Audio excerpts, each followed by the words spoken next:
Good morning, West USA. Welcome to another fabulous Monday morning. We are broadcasting live above the bell tower up here, better known as the West USA corporate office. I think later on this week we're going to move all live broadcasts to the Bidwell Suite over there at the University of Phoenix Stadium, getting ready for the big Super Bowl. Bob, are you ready for the Super Bowl?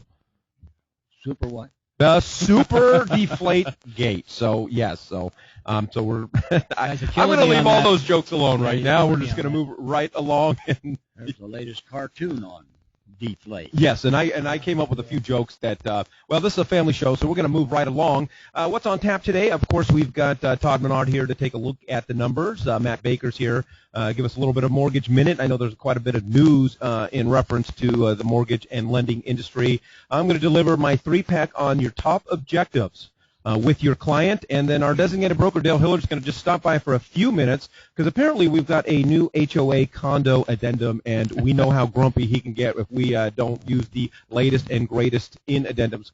HOA strikes again. Yeah, and of course, we want to be fully protected, both ourselves and, more importantly, you as the agent. And then, of course, Aaron Lacey's here to deliver us his top 5 favorite real estate tools, and then, of course, Bob is here as well. So good morning, gentlemen. Good morning, everybody who's out there listening. As usual, I want to just remind you as we go through the morning, if you miss something or you have questions, I know last week we had, we're going to put a lot of pressure on Aaron Lacey this morning. Last week when we had some guests on, everybody emailed us wanting copies of the slides. So if we don't get any requests, we don't know if Aaron will come back. But if you miss anything, you have any questions, you'd like to get your hands on some slides, you can definitely feel free to email us at webinar@westusa.com.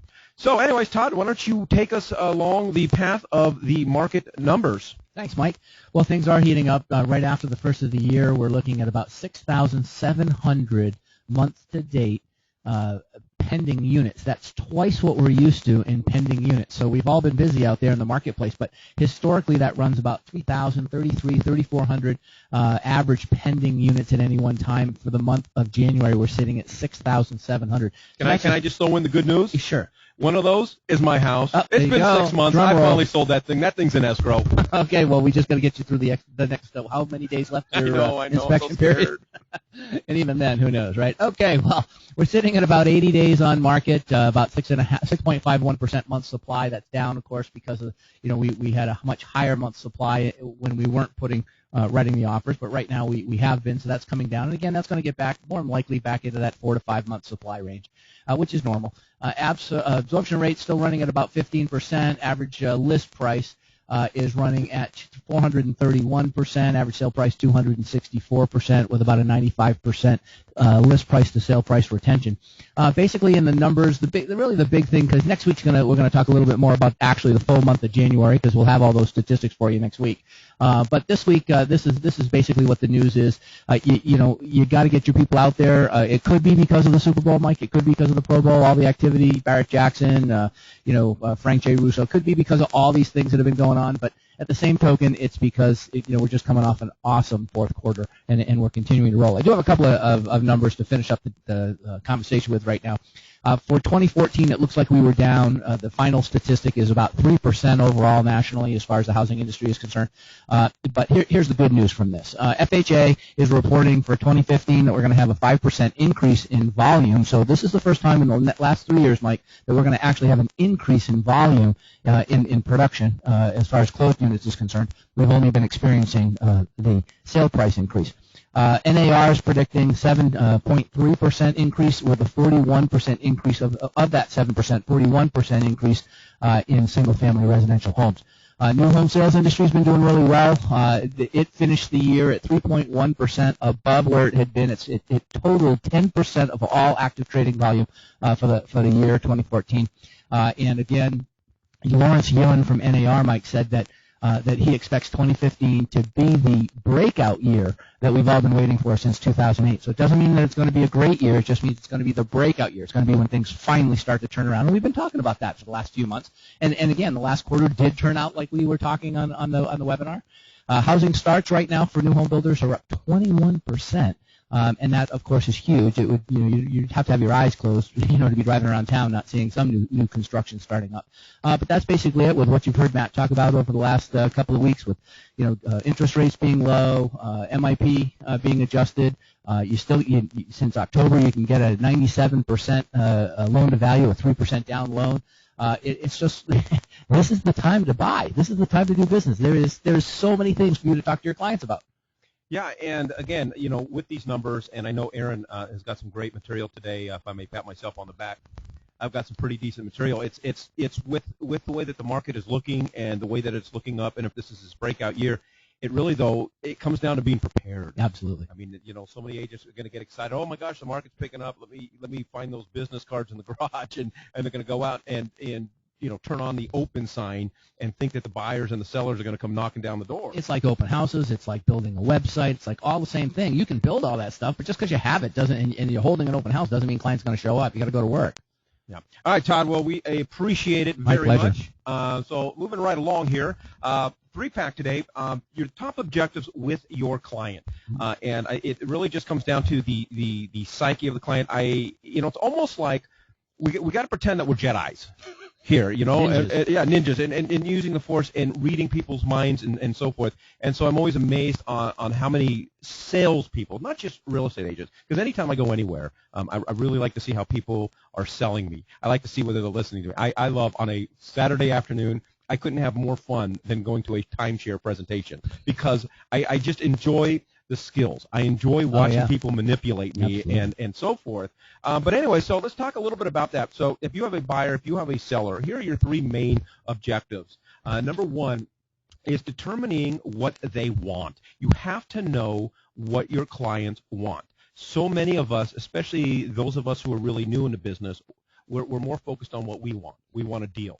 We want commissions. We want to get the buyer into a house, or we want to get that seller listed, and we sometimes lose sight on really trying to figure out what they exactly want. So as agents, it's important and imperative that we spend time listening to our clients. And as we listen to them, whether it's right on the spot or when you leave them, write down the list of their top wants so that when you do go on the MLS and you do search for homes, when you deliver them some top properties that we're going to look at, make sure that those properties include some of the features, some of the items that the buyers want. It seems like common sense, but sometimes we fail to do that. And then if you remind them of their wants as you present properties we're going to look at, or you present a plan of attack when you're going to list a property, and if you've included those wants in that, it shows that you listen. All our spouses want to know is that we're listening. And sometimes listening isn't being quiet. Sometimes listening begins by asking the right question. And if you can sit there and have a conversation with a consumer and ask them, they may say, Mike, I want a large backyard. But the reality is, whose definition of the large backyard are you going to go out there and start to search? Yours or the consumer's? So you really have to ask, what is a large backyard? Then comes to the next step. And that's not the only one. No. It could go on and on and on. If you have a buyer that says, listen, I've got to have a pool, okay, and 5 out of 6 properties you delivered to them to look at do not include pools, it tells them, well, that's ignorant. You're not listening, exactly, and so forth. If I had a dime for every time my wife told me that you're not listening, I'd be loaded. But I'm not loaded because I don't listen. So there you go. So know what they need. There is a huge difference between a buyer's wants or a seller's wants and their needs.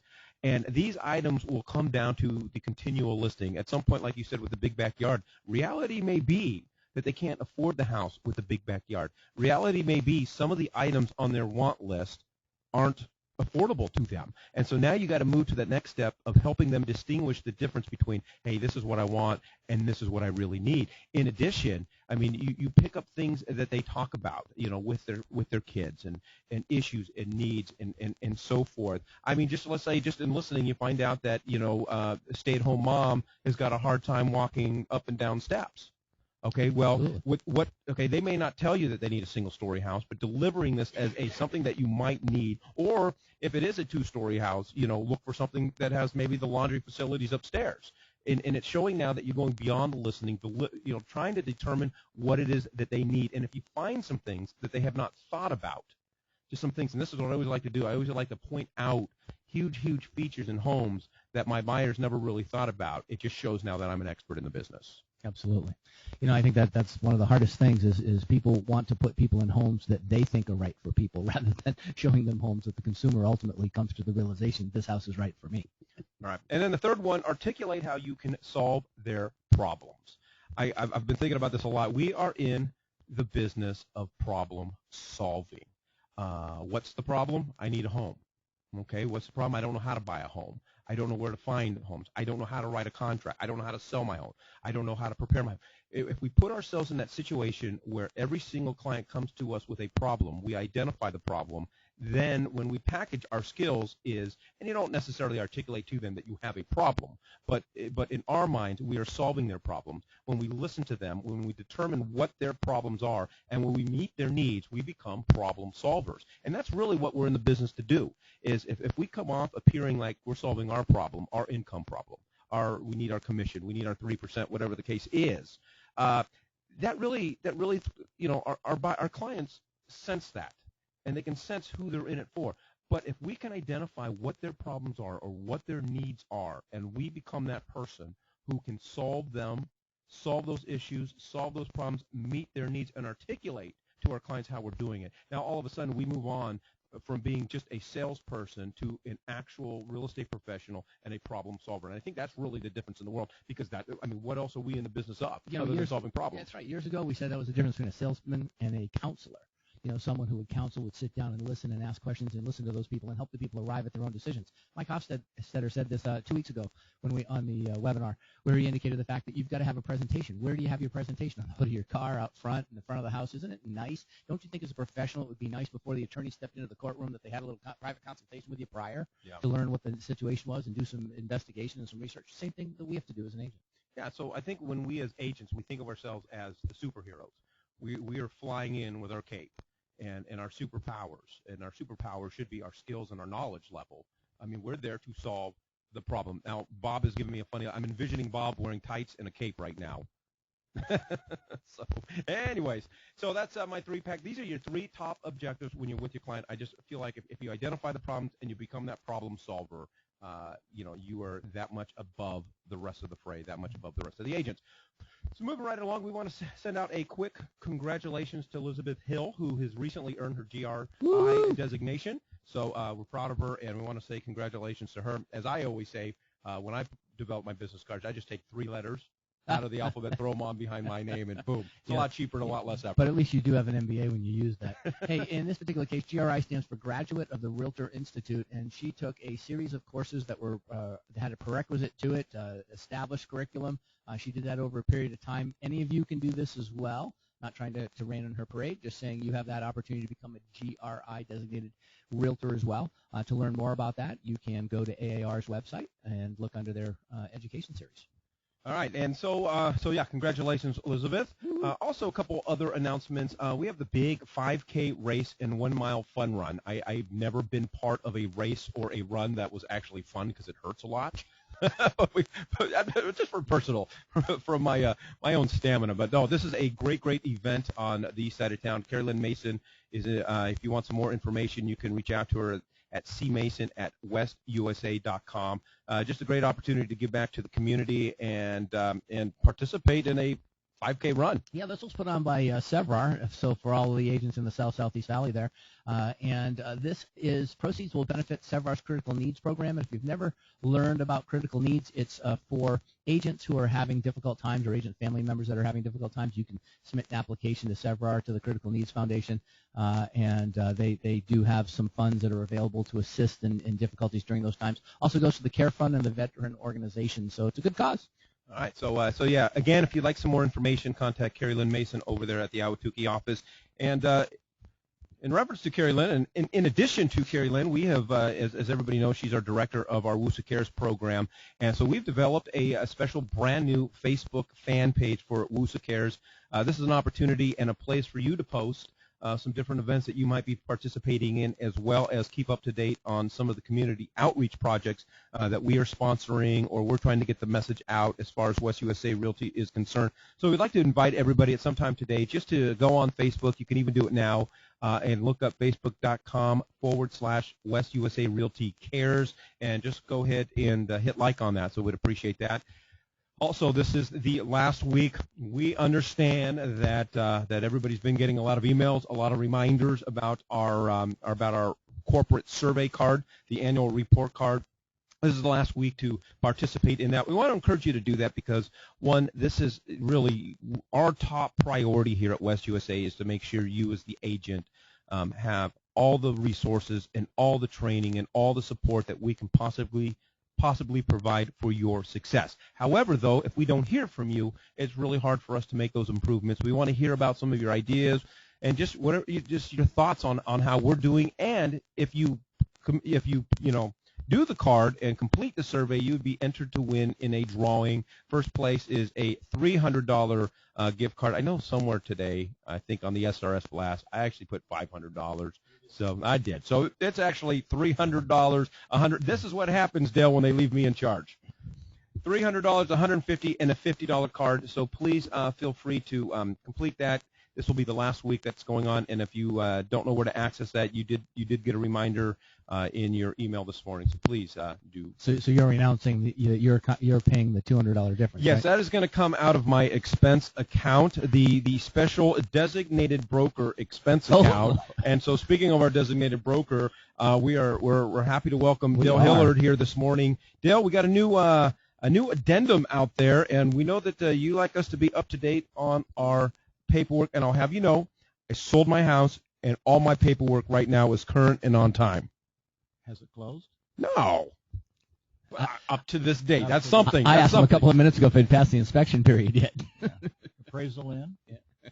No, hasn't been done yet. Okay, well, we'll keep our fingers crossed for that.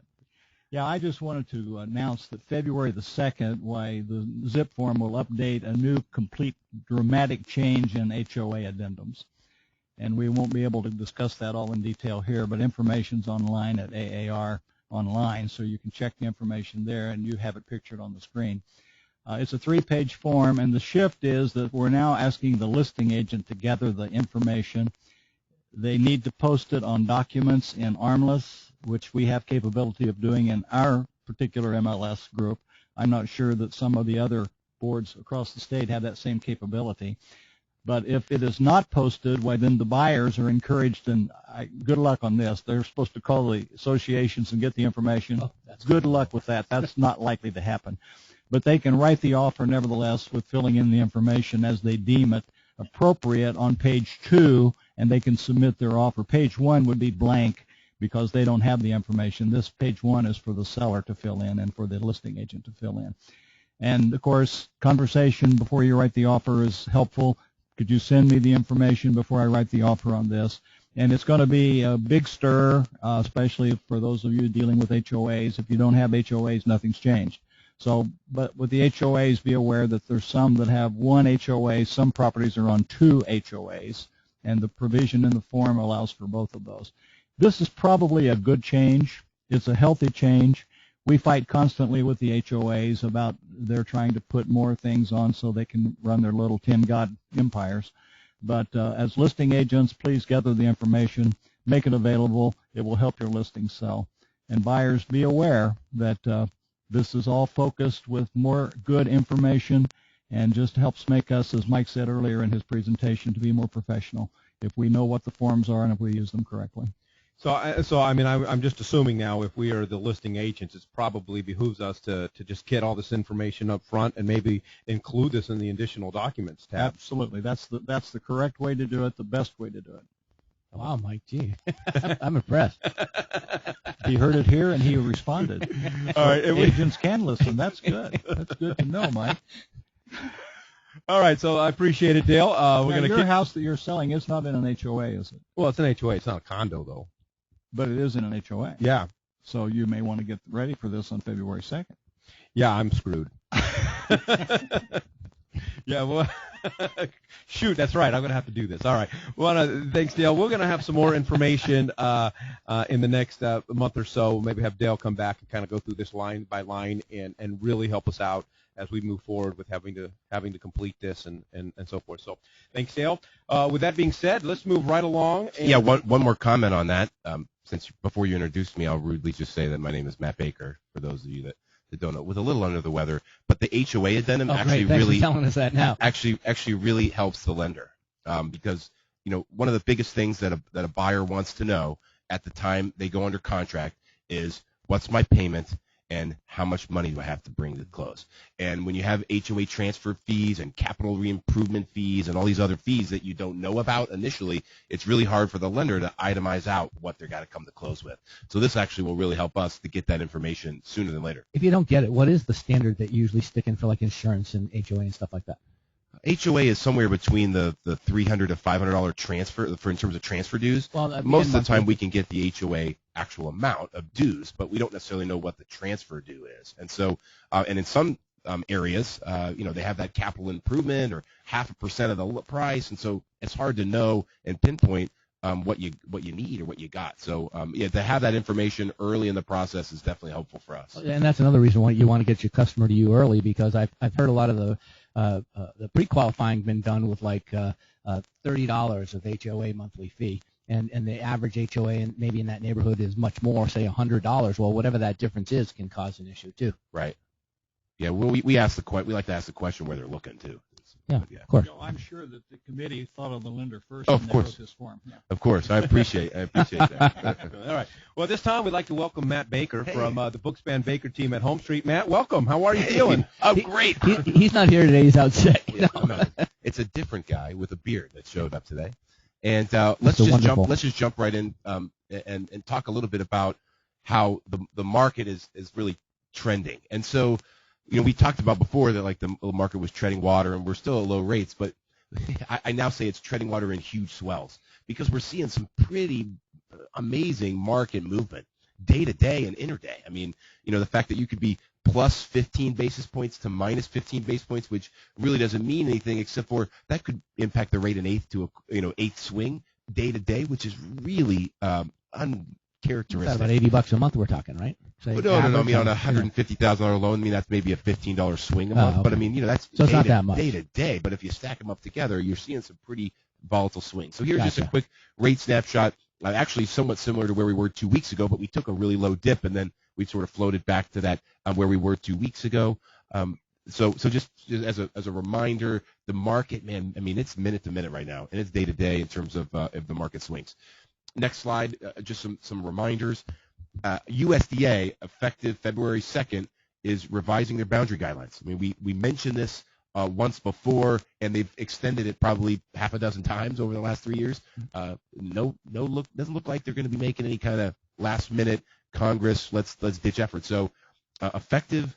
USDA essentially dying in Maricopa County. Pushing it out. Santan Valley's done. West is, way out past Verrado. I mean, you have to go out really, really far to hit rural now. So just realize USDA is for your rural home boundaries. And then, of course, remember that the FHA MI changes are coming into effect today. Yay. For those contracts that are trying to close this month, lenders like myself are doing a mad dance to get case numbers reissued and get them put on appraisal so the clients can take advantage of the lower MI premium. But remember now that if you have a buyer or again, just a topic to talk to your people about, make a phone call. Hey, if you're planning to stay in your home at least 6 months, you should think about FHA refinancing. That's really good. What does that lead to? Oh, well, I'm actually looking to maybe move in the next 6 months. Oh, really? Great. I know a great realtor. And so those are good topics of conversation to have. We can jump into the next one. Sort of the main topic I wanted to discuss today, which comes out next week. Starts today officially, is the term collateral underwriting. Some of you may have heard about this or had seen some blog articles about it. There is a growing movement by Fannie Mae that they want to collect more appraisal data, and they want to not only collect appraisal data, they're going to add comps in a review type process. So here's what's going to happen.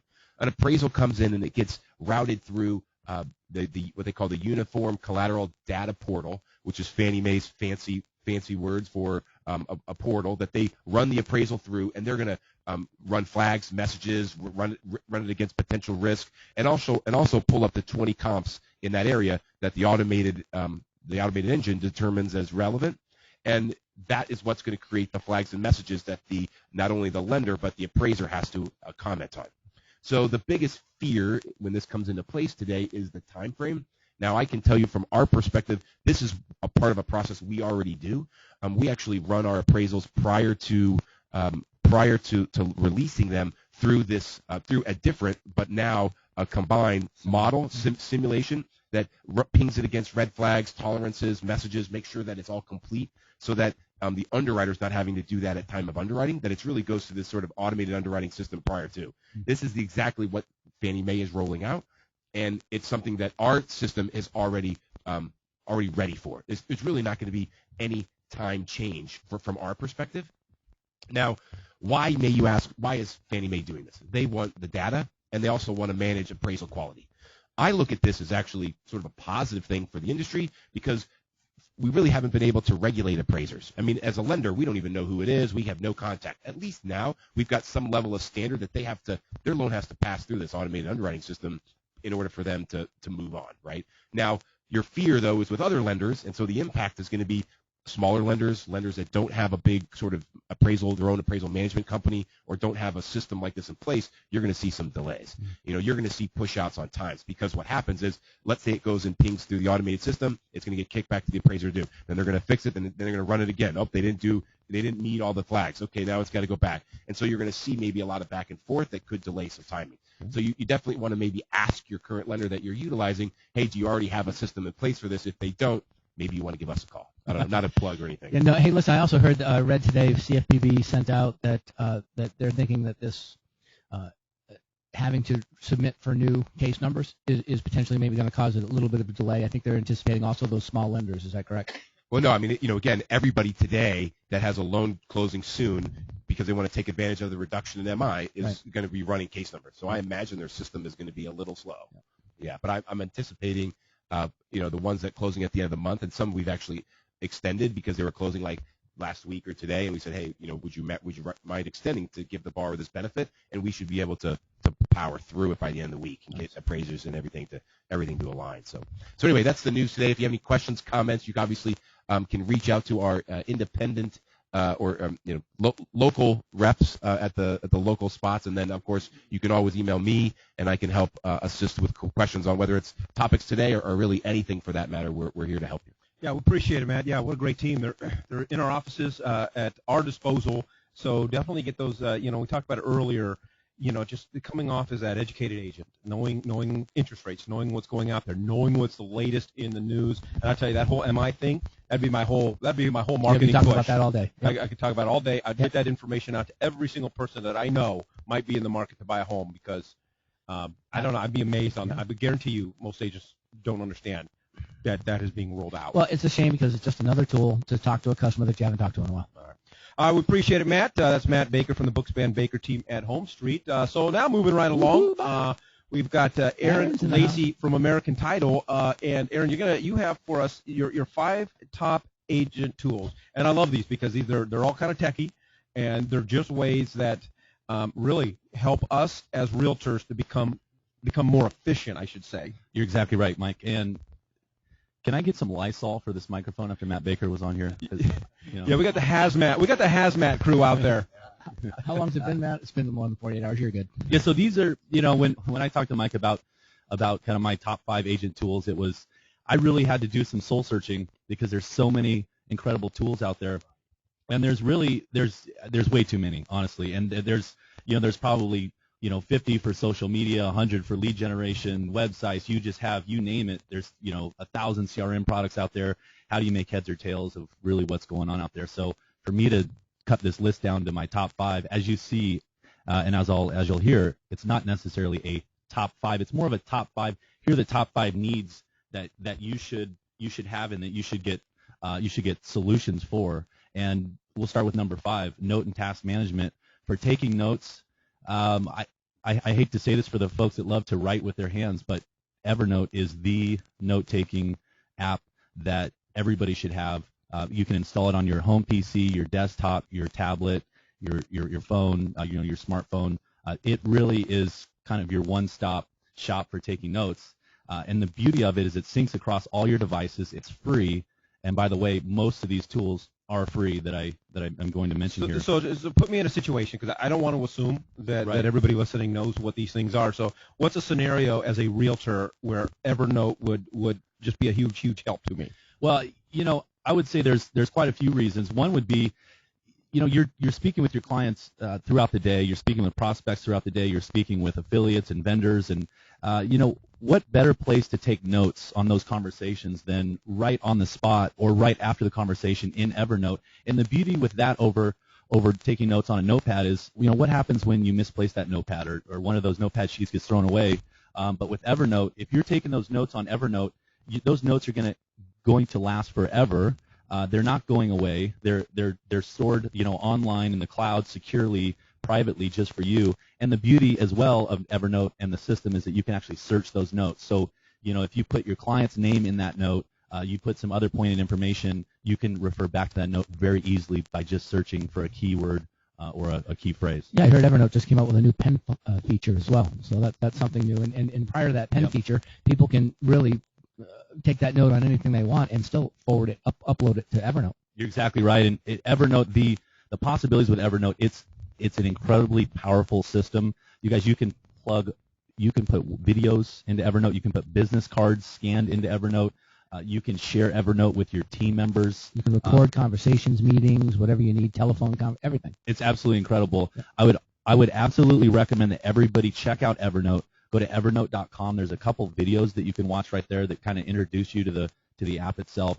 It's incredible, you guys. If you're not using Evernote, you definitely owe it to yourself to take a look at it and get rid of all those notepads that you have. They're just collecting dust. And and here's one other thing about Evernote too. You can actually assign yourself tasks on Evernote, so you can put little to-dos on there to kind of remind you.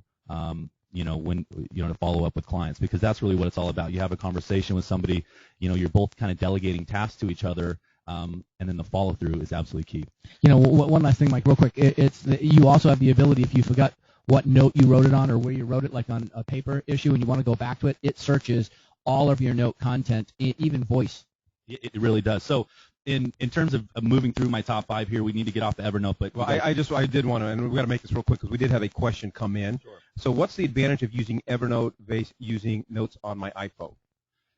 What's the advantage of using notes on your iPhone? Or what's the advantage of using Evernote over the notes on the iPhone? Oh, sure. Yeah, so Evernote just has a lot more functionality to it. So that's really it. And, Evernote works on non-Apple products as well. So let's say you have an iPhone, but you have a PC at home or a Windows-based laptop. Well, you can install Evernote on that and use Evernote on your phone, and they're all going to sync. So as far as tasks go, Wunderlist is an incredible task-based system.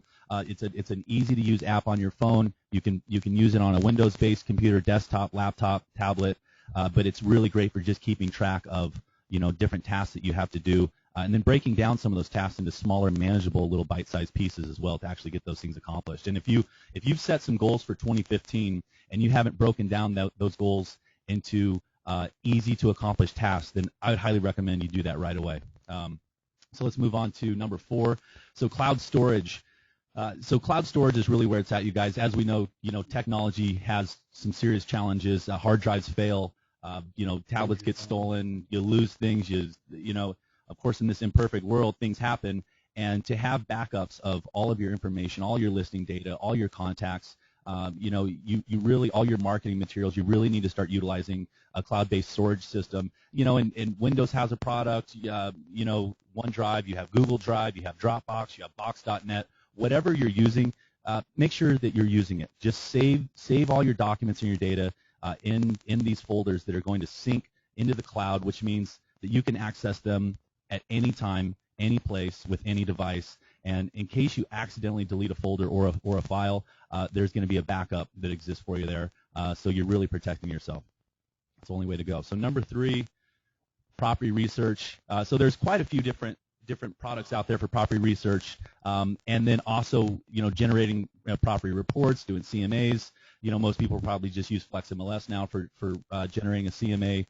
But if you're not using RPR, you definitely need to take advantage of this. And again, this is free for all real estate agents. It's put together by NAR, and they've spent millions and millions of dollars to develop this system.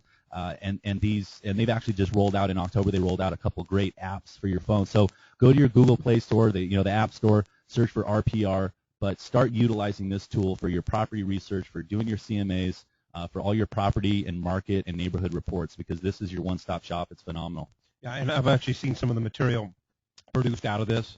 I mean, this is you're looking for that added edge when you sit in front of that next listing appointment, and this really is it. I mean, you look really good. It's very, very professional reports with phenomenal looking graphs and charts, and great looking maps with heat map overlays, and I mean just so much functionality. Even allows personalization on the fly. Absolutely. You could go into a listing appointment. Bam.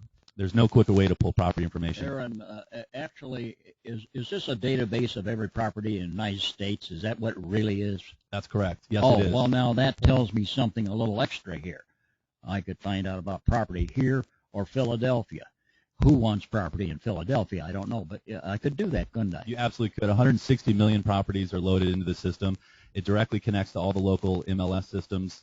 It's very up to date, and it's constantly being improved. That's the beauty of it. It's not a dead product that was put out by some third-party company. It's just sitting there and hasn't been updated in a couple of years. They're updating it on a daily basis. And we own it. NAR exactly. Yeah, the agents own it. Yeah. So to access that, go to narrpr.com, search for RPR from your mobile device in the App Store, or you can actually, if you're in Flex MLS, under the Products tab, it's going to be the second link down. Okay, so number two is website. I hope everybody out there has a website. If you don't, let's make sure that you fix that. 2015 should be the year of not just the website, but the mobile website.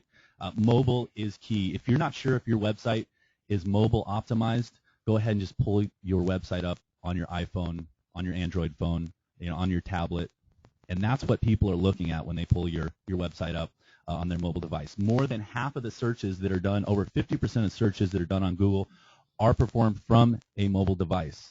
Okay, so if you're two things, when they click on your website, let's say that they just plug your name, they do a search for your name on Google from their iPhone, and your website comes up. If they're not able to use your website because it's not built, it's not optimized for mobile, they're going to leave your website and never contact you. Okay, 95% chance. Again, that's just a stat I just made up, but more than likely they're gonna see you as potentially not being competent.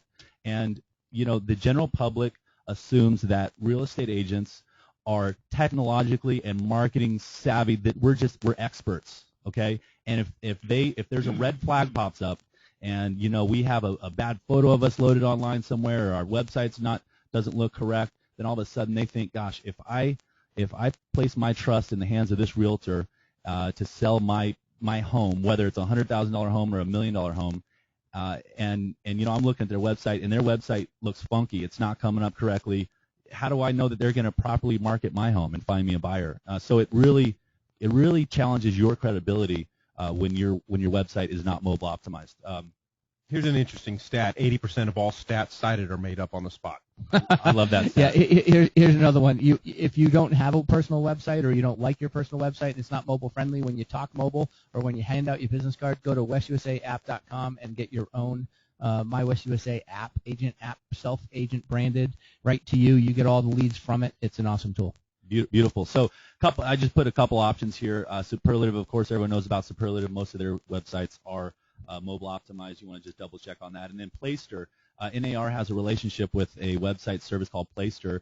Actually, realtor discount $60 a year. That's $5 a month, you guys, for a fantastic website with IDX, your blogging capabilities. Really, all you probably need to get started. If you don't have a website, check out Playster. But make sure you pull up the page, the NAR Playster page. And get that discount, because $5 a month for a fully featured agent website is pretty great. Okay, so number one, this is just a foundational thing. If you do not have a CRM or a contact management system for managing your contacts first and foremost, I think you're really missing out on a huge opportunity to power your business. Top real estate agents utilize a CRM like they utilize their email. I mean, they're in it. They're logged into it all day, every day. They have mobile access to the CRM, whether it's through an app or through just kind of the mobile website interface. But make sure that you guys identify a CRM, and again, it's a challenge. There's so many CRM products out there. Real Future CRM, Brian Buffini's Referral Maker, Wise Agent Contactually, whatever it is. If you have any questions, reach out to me. Reach out to somebody that you know understands CRMs, because there's a lot of them out there, and they're all a little bit different. But the best CRM is going to be the CRM that you actually use. Yeah, and I would also just say, for those of you who are not using a CRM, as far as the corporate, perspective here, we really are pushing and recommend Real Future, and our very own Patty Sampson downstairs. She puts on monthly trainings on how to use Real Future, how to use the CRM, and I would say for everybody, all 5 of these tips are phenomenal. Will help you get your business going. I know a lot of people are going to go, hey, yeah, this is nice. I need to get to it. I would print these slides out, request these slides, and I would make a plan to really address all 5 of these items. This would be a great goal for 2015 to get this stuff implemented, because this stuff will make your life easier. It will make you more marketable, and not only will it get you more leads, but it'll help you retain those leads, turn those leads into contacts. And if I had to pick one, you have to have a CRM. You have to have an effective CRM. You have to have a way to stay organized and in touch with all of your contacts. And so I would, you could talk to Patty downstairs, Patty, P-A-T-T-I, at westusa.com. She'll get you all the information in reference to the next training and so forth. But great. But this stuff's phenomenal, Aaron, and thanks for stopping by. Yeah, my pleasure. If you can implement these 5 tools into your business by the end of this year, you're going to be top 10% of all real estate agents out there. Again, I just made that up. But I can tell you, I meet with a lot of real estate agents, and 90 to 95% of them do not have a plan in place for each of these 5 items. So challenge yourself, make it happen, you guys. Thank you very much. That's a great plug for React. Yep. Come to React training. You'll learn how to seamlessly integrate all these tools right in your day-to-day business. And 78.7 of those that attend React average 1.35 extra deals per week. That's made up on the spot right there. All right, Aaron, we appreciate that. And if you want to get a hold of Aaron, I tell you, I would use him and abuse him. Not for the next 48 hours, because he is about to get sick, because he just took over the microphone from Matt Baker. So might want to touch base with him next week. But that's how you get a hold of Aaron. If you have any more additional questions, would like some more insight, I know we got a lot of questions rolling on in here. So feel free to reach out to Aaron, and we appreciate that. And now let's welcome Bob. Bob's here to help us stay out of trouble. Bob, good morning. How are you? And I hope you had a very pleasant weekend. No football this weekend, other than that, what do they call that exhibition thing, the Pro Bowl thing? No football, yeah. Oh yeah, well it was fun. We did go there. There wasn't an empty seat in a stadium. It was really sold out. So we had a good time there. Spent the day out that way. Things that are going on. Wow. You know what I got going on? If somebody can take a look at this, on the 17th, I've got ADOT coming down to Ahwatukee. Guy's going to come down there and talk about that freeway that goes right around behind Ahwatukee and heading out to 59th Avenue. Another thing I got coming in is a memory expert. If you can't remember anything, CRS or whatever it is, the memory expert will be around. In some of the office meetings. It looks like I got him February 4th and over there, and I can't remember the place, but it's over there in Scottsdale, and I've got him at all the meetings, so he'll be out there. Here's something that I showed Matt Baker as he's walking out. Here's a fellow that called me up, and he says, the seller wanted me to call you, Bob, ask the broker this question. We just got an appraisal in, and it was low. We don't like it. So he wants to get a new appraisal. Can we do that? Certainly. Well, can we use a family member who is an appraiser and get the new appraisal? And that was almost a duh type question. Of course not. It has to be an arm's length transaction. In other words, no family members. So one of those easy questions. If the agent knew the answer, he was told by his client to ask the broker. So that happened. What else we have? Oh, we had a fella here that sold his own house. He did not sell it through WUSA or West USA. Didn't do that, so he sold his own house, and he did give the fellow a spuds on the thing, and he had done some building on this house, and he didn't get any permits to do this building. So he sold it to somebody with that disclosure, no permits. Well, now it's been several months, about 9-10 months, and the guy doesn't like this. And he's got himself a lawyer now to see if he can rescind this whole sale. Well, can you do that? Can you say that there's no permits? You've disclosed it. And I called the lawyers down at Legal Hotline, and the gal down there said, well, Bob, that's probably, like they always say, okay, but wait a minute. Did he explain the consequences of not getting permits? What might happen? For instance, if you build a garage on a property and you didn't get permits, now you sell it to somebody else, do the buyers realize that the city can come by and say, have you got a permit for that? No? Oh, well, you need to tear it down then. So that is the consequences of those things. You got to get permits. So I don't know how this lawsuit's going to go, but it's going to be fun, maybe a landmark thing. So that's one of the things that happened recently. I've got another gal. She did an inspection, and she says now the seller has to do the FHA repairs on this, doesn't he?